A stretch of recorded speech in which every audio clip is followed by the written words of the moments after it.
Welcome to Infidelity Diaries. Explore the secrets and stories of infidelity with us. My name is Emily, and I live in a small town in the northeast of America. On the surface, my life seems perfect. I have a loving husband, Mark, a beautiful home, and a stable career. But there's one secret that threatens to unravel my entire life. This is the story of how I found myself trapped between duty and passion, and how one innocent decision can change everything forever. My day started like any other. Morning, coffee, a brief chat with Mark about our plans for the day. There were no signs of change, but life, as always, had a way of throwing surprises at the most unexpected moments. After lunch, I decided to stop by the local store to buy groceries. As I walked in, I bumped into Tom, our longtime family friend. Tom was one of those people you could talk to for hours.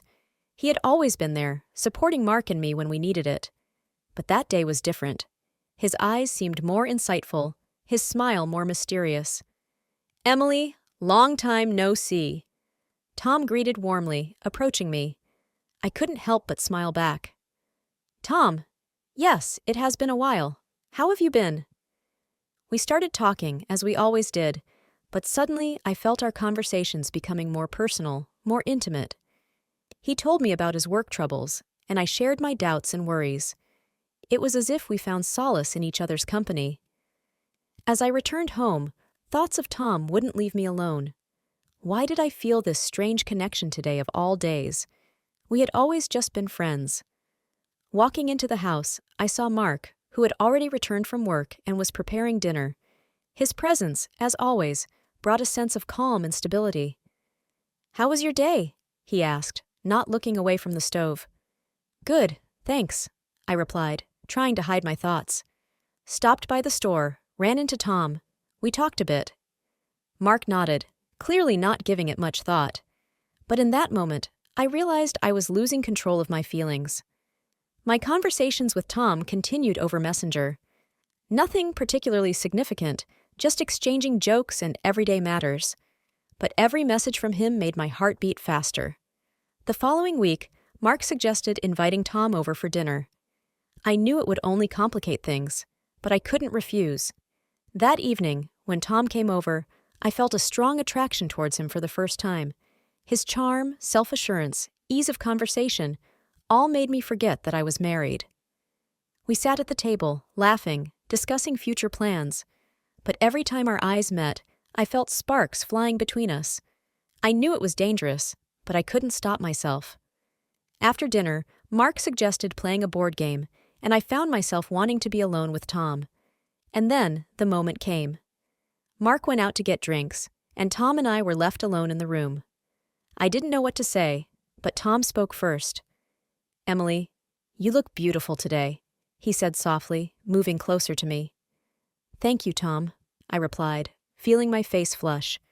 Our eyes met, and in that moment, I knew I couldn't resist my feelings anymore.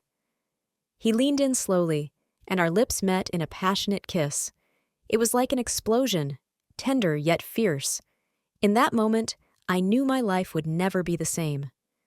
When Mark returned, we were already back in our seats, but I felt that our betrayal had already been committed.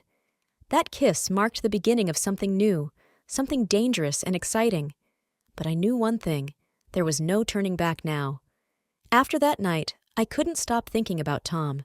Every time I closed my eyes, I saw his face, felt the taste of his lips. But the harsh reality greeted me the next morning. Mark, oblivious to everything, was just as loving and caring as ever. I felt awful, but I couldn't stop the feelings that overwhelmed me. Several days passed, and I tried to act normally. Mark and I went to work, met friends, spent time together. But every time Tom was around, I felt a growing tension. Our gazes met for a split second, and in that moment, everything around me seemed to freeze. One day, when I was home alone, the doorbell rang. It was Tom. I knew I shouldn't let him in, but I couldn't resist. Inside me, emotions were raging like a storm. "Hi, Emily," he said softly, standing at the threshold. "Hi, Tom. Is something wrong?" I replied, trying to appear calm. "We need to talk." He took a step forward, and I stepped back, letting him into the house. We sat on the couch, and I felt the tension in the room almost palpably. Tom looked at me, his eyes full of regret and passion. "Emily, I can't keep hiding this anymore. I feel like there's something between us. What happened at that party? I can't forget it." He spoke quickly, as if afraid I would interrupt him. "Tom, I feel it too. But we can't do this to Mark. He doesn't deserve this betrayal," I said, feeling my hands start to tremble. Tom took my hands in his and looked into my eyes intently. "I know, but I can't deny it anymore. I think about you every minute. I know it's wrong, but I can't help myself." My heart was pounding so loudly, it felt like it could be heard across the room. I knew Tom was right. There was something between us, something strong and unstoppable. But how could we betray Mark like this? "Tom, I don't know what to do. I'm confused. I love Mark, but—" My words got stuck in my throat. "Emily, I'm not asking you to make a decision right now. I just want you to know that you mean something to me." Tom leaned closer, his lips just inches from mine. I couldn't resist. Our lips met in a kiss that was both tender and passionate. In that moment, I felt all my doubts and worries fade away, giving way to pure, unrestrained passion. We kissed for a long time, forgetting about everything else in the world. Time seemed to stand still. When we finally pulled away from each other, I realized we had crossed a line from which there was no turning back. Tom looked at me with such tenderness and understanding that I couldn't help but feel that I had made the right choice, even though I knew this choice would lead to inevitable consequences. "I should go," I said, getting up from the couch. "Mark will be home soon." "I understand," Tom replied, standing up as well. "But will we see each other again?" "Of course, Tom. I don't know what lies ahead, but I want to understand what's happening between us." My words sounded confident, though inside I felt chaos. Tom nodded and slowly left the house. When the door closed behind him, I felt the weight of the situation pressing down on my shoulders. I knew we were facing a difficult road ahead, full of doubts, fears, and inevitable decisions. But in that moment, I felt only one thing: the passion that surged within me, pulling me towards Tom. The next day, I tried to act as usual, but thoughts of Tom never left me for a second. Meetings with him became my obsession, and memories of our kiss were a sweet torture. I knew we were playing with fire, but I couldn't stop myself. Mark continued to suspect nothing. He was fully immersed in his work and our everyday routines. His care and attention made my betrayal even more unbearable. But every time I tried to convince myself to stop communicating with Tom, I remembered how strongly I was drawn to him. Soon, Tom suggested meeting in the park. It was a safe place where no one would see us. Despite my inner turmoil, I agreed. We met under a large oak tree where Mark and I often walked. "Hello, Emily," Tom said as I approached. "Hi, Tom. How are you?" I replied, trying to appear calm. "To be honest, not great. I can't stop thinking about you." He looked at me with such sincerity that I felt my heart skip a beat. "Me too, Tom. But we have to be careful, if Mark finds out." "I know. I don't want to hurt him either, but I can't deny my feelings for you anymore." We slowly walked along the path surrounded by tall trees. I could feel the tension building between us. Tom took my hand, and I couldn't resist. His touch held so much warmth and reassurance that I felt safe, despite the complexity of the situation. "Tom, what are we doing?" I asked quietly when we stopped by the lake. "We're just trying to be happy, Emily. I don't know where this will lead, but I know I can't live without you." His words were like balm to my wounded soul. I realized our feelings were mutual, giving me strength to move forward. We stood by the lake, looking at the water in silence. Words were unnecessary. Everything we wanted to say had already been said in our glances and touches. After that meeting, our dates became more frequent. We met in the park, at a cafe on the outskirts of town, sometimes even at Tom's house when his wife was away. Each date was filled with passion and tenderness. We kissed, hugged, talked about the future. I felt alive like never before. But every time I returned home to Mark, I felt the weight of guilt growing heavier. He was so loving and caring that I couldn't help but feel like a traitor. But my bond with Tom was too strong to break. One evening, when Mark was at work, Tom came to my house. We sat in the kitchen, drank coffee, and talked about life. His presence brought me the comfort I desperately needed. "Emily, I can't hide this anymore. I want to be with you," Tom said, taking my hand. "Tom, I want that too. But what do we do? What about Mark?" My words were full of pain and doubt. "I don't know, but we'll find a way. We have to find a way out of this situation. I can't live without you." His determination melted away my doubts. We kissed, forgetting everything else. In that moment, I knew I was willing to do anything for our love, even if it meant destroying my family. When Tom left, I was left alone with my thoughts. I knew a difficult road lay ahead of us, but I also knew I couldn't continue living a lie. I had to find a way to be honest with myself and with Mark. The next day, I decided to talk to Mark. It was one of the hardest decisions of my life, but I knew I had to do it. I couldn't hide my feelings anymore and continue living a double life. "Mark, we need to talk," I began when he returned from work. "Of course, Emily. What's wrong?" He looked at me with concern. "Mark, I have to confess something to you. I feel like something has changed between us. I'm confused about my feelings, and I don't know what to do next." He looked at me with disbelief, and I saw his expression change.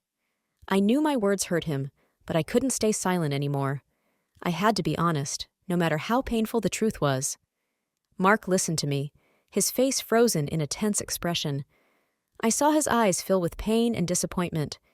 Each word was difficult for me, but I knew I had to be honest. "Mark, I've met someone else," I said, trying to hold back tears. "It's Tom, our friend. I didn't plan for this, but it happened. Something developed between us, and I can't ignore it." Mark remained silent, his hands clenched into fists. I saw him struggling to cope with his emotions. "How long has this been going on?" he asked softly, his voice trembling. "A few weeks ago. At first, we just talked, but then it went further. I didn't want to lie to you, Mark, but I didn't know how to tell you." Mark stood up, turning away from me, and I felt an insurmountable wall grow between us. "I always thought we were honest with each other, Emily. I didn't expect this from you. Tom was our friend. How could he do this to me?" His voice was full of pain and anger.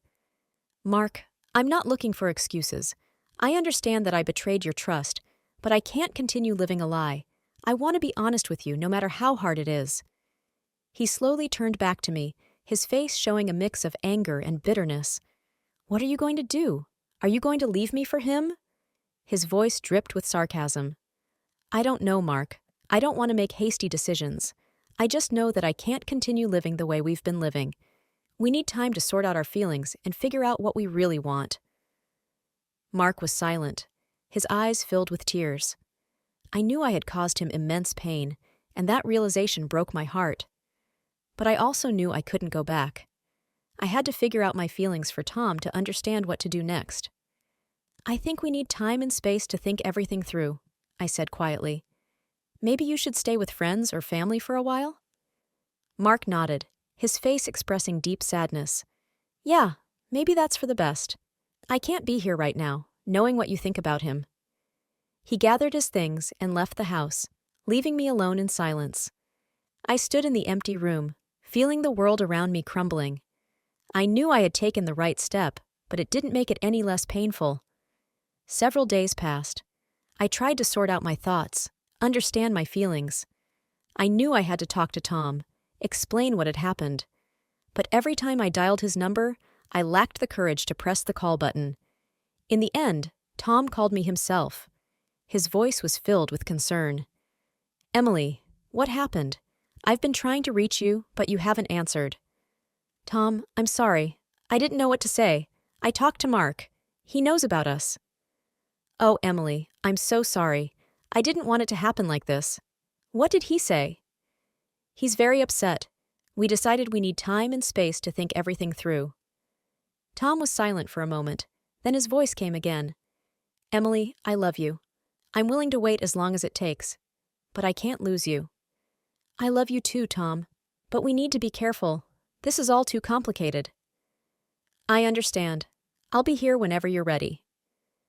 We agreed to meet at our favorite cafe to discuss what to do next. When I walked in, Tom was already waiting for me. He stood up to hug me, and I felt all my doubts disappear. In his embrace, I felt safe and loved. "Emily, we'll get through this. I believe in us," he said, looking into my eyes. "I want to believe too, Tom. But we need to be cautious. We need to think about the consequences and how this will affect everyone around us." We talked for a long time, discussing our feelings, plans for the future. I knew our path wouldn't be easy, but I was ready to fight for our love. We decided to move forward gradually, step by step, to give ourselves time and space to understand our feelings and figure out the best course of action. When I returned home, I felt a mix of relief and anxiety. I knew we had a difficult road ahead of us, but I was ready to walk it with Tom. I believed our love was worth fighting for. Several weeks had passed since Mark left home. It had been a difficult time for all of us. I tried to stay in touch with Mark, but our conversations were strained and awkward. Tom and I continued to see each other, but each time I felt burdened by guilt over our affair. One evening, when I was home alone, there was a knock at the door. It was Sarah, my best friend. I trusted her, but at that moment, I wasn't ready to share my problems with her. "Hi, Emily. It's been a while since I've seen you. Can I come in?" she asked, smiling. "Of course, Sarah. Come in," I replied, trying to hide my unease. We sat in the kitchen, and I offered her a cup of tea. We chatted about trivial things, but I felt like she suspected something. Finally, Sarah decided to ask the question that hung in the air. "Emily, what's going on? I heard that Mark left home. You know you can tell me everything." I sighed and decided it was time to tell her the truth. "Sarah, it's all very complicated. Mark and I are going through a tough time. I met someone else. It's Tom." Sarah looked at me, her eyes filled with surprise and disbelief. "Tom? Our Tom, the friend? How could this happen?" "I don't know, Sarah. It just did. We started spending a lot of time together, and something developed between us. I can't explain it, but I feel like it's real love." Sarah was silent, digesting my words. Finally, she sighed and took my hand. "Emily, I can't judge you. I know love can be complicated and unpredictable. But what are you going to do next?" "I don't know, Sarah. Mark is very hurt, and I can't blame him. I don't want to lose him, but I can't cut ties with Tom either." Sarah paused, then nodded. "Maybe you should talk to Mark again. Maybe you can find some way out of this situation. And Tom? If he truly loves you, he'll be willing to wait." I knew Sarah was right. I needed to sort out my feelings and figure out what I really wanted. I decided I would talk to Mark again the next day. When I called him, he answered almost immediately. His voice was cold and distant, but he agreed to meet. "Okay, Emily, let's meet in the park. I'll be there in an hour." I arrived at the park and saw Mark sitting on a bench. He looked tired and subdued. I sat down beside him and tried to smile. "Mark, thank you for coming. I know you're going through a tough time, and I want to help." "Emily, I love you, but I don't know if I can ever forgive you for what you've done. You betrayed me and our friendship with Tom." "Mark, I understand how you feel, but I can't deny my feelings for Tom. I'm not asking you to forgive me right away, but I hope that with time, we can find some way forward." Mark was silent, looking at me with pain and disappointment. "I don't know, Emily. I need time to think about everything. Maybe we should live separately for a while." I nodded, agreeing with him. "Yes, maybe that's for the best. I hope that with time, we can figure out what we really need." We sat in silence, each lost in our thoughts. I knew our conversation hadn't solved all our problems, but it was a first step towards resolving them. When I returned home, I called Tom and told him about my meeting with Mark. "Tom, Mark said he needs time. We've decided to live separately for a while to sort out our feelings." "Emily, I understand. I'll be here for you when you're ready. I love you and I'm willing to wait."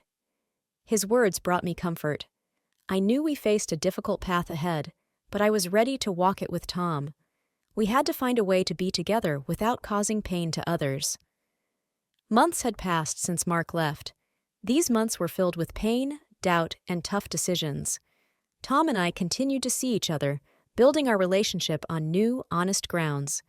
We knew many trials lay ahead, but we were ready to face them together. Mark and I stayed in touch. He found a new place to live and started a new life.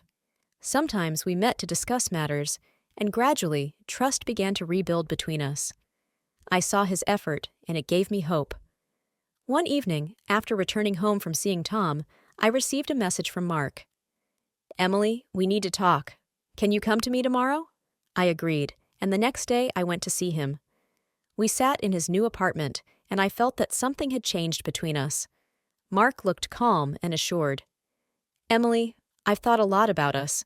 I realize I can't hold on to the past and need to move forward. I want you to be happy, and if Tom makes you happy, then I'm ready to accept that." His words touched me deeply. I knew this decision hadn't come easily for him. "Mark, I'm grateful to you for understanding. I want you to be happy too. I hope that with time, we can be friends and support each other." "I hope so too. Time heals, and I believe I can handle this." We hugged, and I felt the tension between us dissipate. It was an important step towards our healing and a new beginning. When I returned home, I called Tom and told him about our conversation with Mark. "Tom, Mark is ready to accept our relationship. I think this is the beginning of a new chapter in our lives." "Emily, that's wonderful. I'm so happy for us. Let's meet up and celebrate." We met at our favorite cafe and spent the evening discussing our future. Tom suggested moving in together, and I agreed. We knew it was a big step, but we were ready for it. The next day, we started looking for a new place to live. We wanted to start fresh in a new place where no one knew us. Finally, we found a cozy house in the suburbs, which immediately became ours. The move was busy and exciting, but I felt it was the right decision. We began to settle into our new home, filling it with love and care for each other. Tom was attentive and caring, and I felt our bond growing stronger. One evening, sitting by the fireplace in our new home, Tom took my hand and looked into my eyes. "Emily, I want to spend the rest of my life with you. You mean everything to me. I know our journey has been tough, but I believe we can face anything together." "Tom, I want that too. I love you, and I'm ready to go through any challenges with you." Our lips met in a tender kiss, and I felt everything falling into place in the world. We were together, and that was what mattered most. Years passed, and our life was filled with joy and happiness. We built our relationship on trust and respect, making it even stronger. We kept in touch with Mark, and eventually, he found his own happiness too. I realized that life is full of trials, but the key is not to fear making difficult choices and to be honest with ourselves and others. Our path wasn't easy, but it led us to true love and happiness. Tom and I spent many years together, savoring every moment. We knew our love was the most precious gift and cherished it every day. Our story was full of passion, pain, but ultimately, it led us to happiness and peace. And although our life was full of challenges, we knew that the most important thing was to love and be loved. We found our happiness and were ready to face any difficulties together.